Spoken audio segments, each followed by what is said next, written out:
नमस्कार दोस्तों, स्वागत है आप सभी का हमारे YouTube चैनल दिव्य में और स्टडी विद एनएस में। आपको पता है मैं यहाँ पर 10th की जो है क्लास है, 10th क्लास के लिए जो 10th की क्लास है वो चल रही थी और मैंने आपसे कहा भी था कि और भी क्लासें होंगी। तो आज ही आपकी जो ज्योग्राफी का मैंने कहा था वो क्लास है 12th के लिए जो है ज्योग्राफी क्लास है यहाँ से आज शुरू हो जाएंगी।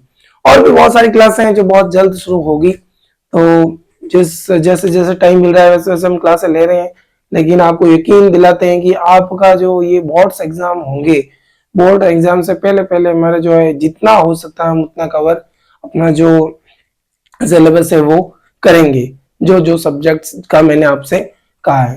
तो आपको पता है हमारा टेंस में प्रेजेंट कंटिन्यूस टेंस कंप्लीट हो चुका था और अब जो है हमारा टॉपिक, कल एक और प्रॉब्लम आ रही थी, कल किसी ने अगले वो पिछला जो वीडियो था उसमें कमेंट किया था कि सर दिखने में प्रॉब्लम होती है। तो मेरे हिसाब से आज आपको सब कुछ क्लियर दिख रहा होगा। तो मैं आपको बता दूं आज हमारा जो टॉपिक रहेगा वो प्रेजेंट परफेक्ट टेंस रहेगा। सबसे पहले हम प्रेजेंट सिंपल टेंस पढ़ा, फिर हमने प्रेजेंट कंटिन्यूस पढ़ा और इन सब के बाद जो आता है वो आता है प्रेजेंट परफेक्ट टेंस। ठीक है भाई, आगे चलते हैं। हम स्ट्रक्चर की बात कर ले तो इसके अंदर जो है सबसे पहले सब्जेक्ट आता है, फिर हेल्पिंग वर्ब जो है हैज और हैव आती है, उसके बाद वर्ब की थर्ड फॉर्म का प्रयोग किया जाता है और उसके बाद ऑब्जेक्ट आता है। सिंपल सी बात है, सबको पता है। स्ट्रक्चर को याद रखना बहुत जरूरी है। टेंस में ये मायने जरूर रखता है, कोई भी टेंस पढ़ रहे हो तो उसमें जो उसका स्ट्रक्चर है, फॉर्मूला है, वो आपको पता होना बेहद जरूरी है। तो जैसा कि आपको पता है ये अफर्मेटिव सेंटेंस है, अफर्मेटिव का मतलब सकारात्मक होता है, मैंने आपको पहले ही बताया।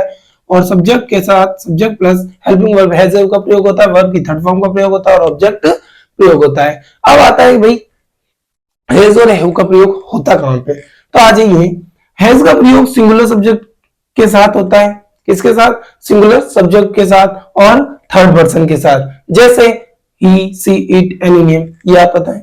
आगे चलते हैं, हैव के प्रयोग की बात की जाए तो ये तो सिंगुलर सब्जेक्ट के साथ हो गया, ये प्लूरल सब्जेक्ट के साथ होगा। किसके साथ?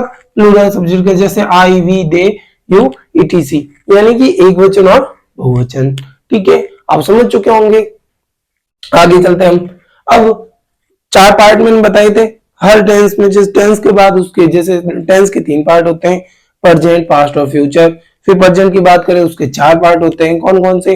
Present simple tense, present continuous tense, present perfect tense और प्रेजेंट परफेक्ट कंटिन्यू टेंस। ये 4 पार्ट होते हैं। फिर इन टेंस के अंदर भी 4 पार्ट होते हैं, जैसे 4 तरह के वाक्य बनते हैं। जैसे प्रेजेंट सिंपल टेंस की में आपने देखा था अफर्मेटिव सेंटेंस बना, नेगेटिव सेंटेंस बना, इंट्रोगेटिव सेंटेंस बना और इंट्रोगेटिव प्लस नेगेटिव सेंटेंस बना। तो अब हम आगे चलते हैं। अफर्मेटिव के बाद आता है नेगेटिव। नेगेटिव यानी कि नकारात्मक वाक्य। नकारात्मक, इधर आ जाता हूं मैं। नकारात्मक मतलब सब्जेक्ट, सबसे पहले आएगा सब्जेक्ट, फिर आपको जैसे पता है हेल्पिंग वर्ब आएगी हैज या हैव, उसके बाद चेंज जो हुआ है वो क्या हुआ है? सेम है। उसके बाद हैज हैव के बाद लगा हेल्पिंग वर्ब के बाद आया है नॉट। नॉट के बाद वर्ब की थर्ड फॉर्म प्लस ऑब्जेक्ट। आगे चलते हैं। नेगेटिव के बाद आता है इंट्रोगेटिव यानी कि प्रश्नवाचक वाक्य। सही, तो इसमें क्या होता है?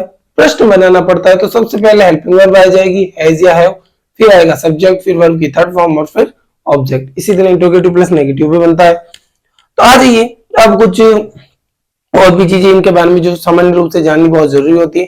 तो पीपीटी का मतलब है present perfect tense. Present perfect tense का प्रयोग ऐसे एक्शन यानी कि कार्यों के लिए होता है जो तुरंत समाप्त हो या फिर हुआ हो। समझ गए होंगे आप। प्रेजेंट परफेक्ट टेंस का जो प्रयोग है वो ऐसे एक्शन या ऐसे कार्यों के लिए होता है जो तुरंत यानी कि अभी के अभी जो है समाप्त हुए हो या हुआ हो। एग्जाम्पल की बात कर ले, हम उदाहरण देखें तो C has written a letter, C has written a letter. आगे चलते हैं। सेकंड जो है, इस टेंस का प्रयोग, जो प्रेजेंट परफेक्ट टेंस है, इस टेंस का प्रयोग ऐसे पास्ट एक्शंस के लिए होता है, ऐसे पास्ट एक्शन के लिए होता है जो प्रेजेंट टाइम में जारी हो। समझिएगा जरा कि इस टेंस का प्रयोग यानी कि प्रेजेंट परफेक्ट टेंस का प्रयोग ऐसे पास्ट एक्शन के लिए होता है जो प्रेजेंट टाइम में जारी है, यानी वर्तमान समय में भी चल रही है। उदाहरण के लिए देख ले हम, he has cut his finger, उसने जो है या वह जो है उसकी जो है क्या होगी? फिंगर उसने कट होगी। अर्थात क्या है कि खून अभी भी क्या कर रहा है? बह रहा है। तो ये कौन सा हो गया अपने? Present perfect tense. आगे आ जाइए। इस टेंस का प्रयोग थर्ड जो है, इस टेंस का प्रयोग ऐसे पास्ट एक्शन के लिए होता है, इस यानी कि प्रेजेंट परफेक्ट टेंस का प्रयोग ऐसे पास्ट एक्शन के लिए होता है जो पास्ट में स्टार्ट हुए और अब भी जारी हैं। क्या है? अब भी जारी है। और ऐसे एक्शन के साथ फॉर या सिंस का प्रयोग जरूरत के मुताबिक किया जाता है। ये भी हम बताएंगे फॉर और सिंस का प्रयोग कैसे किया जाए। जैसे उदाहरण देखें तो I have lived in this house since 1999। मैं इस घर में रह रहा हूं। कब से? 1999 से। लेकिन हो क्या रहा है? प्रेजेंट, अभी भी क्या कर रहा है? रह रहा हूं। तो ये अपने हो गया present perfect tense. Okay, for और सिंस का प्रयोग मैं आपको बहुत जल्द या फिर अपनी अगली क्लास में बताऊंगा। Thank you. आशा करता हूं कि ये क्लास आपको पसंद आ रही होंगी और आपके लिए उपयोगी भी साबित होंगी। लेकिन पढ़ना आपको है और ध्यान से पढ़ना है, बोर्ड क्लास है, तो टाइम ज्यादा वेस्ट नहीं करना है। आप मिनिमम टाइम अपनी क्लासों को दे सकते हैं। जैसे अगर टाइम निकालते हैं, घंटे से 2 घंटे अगर आप पढ़ाई करते हैं तो आप बहुत अच्छा स्कोर करेंगे। Thank you. फिर मिलेंगे नई क्लास के साथ और शाम को आने वाली आपकी जियोग्राफी की क्लास। Thank you. धन्यवाद।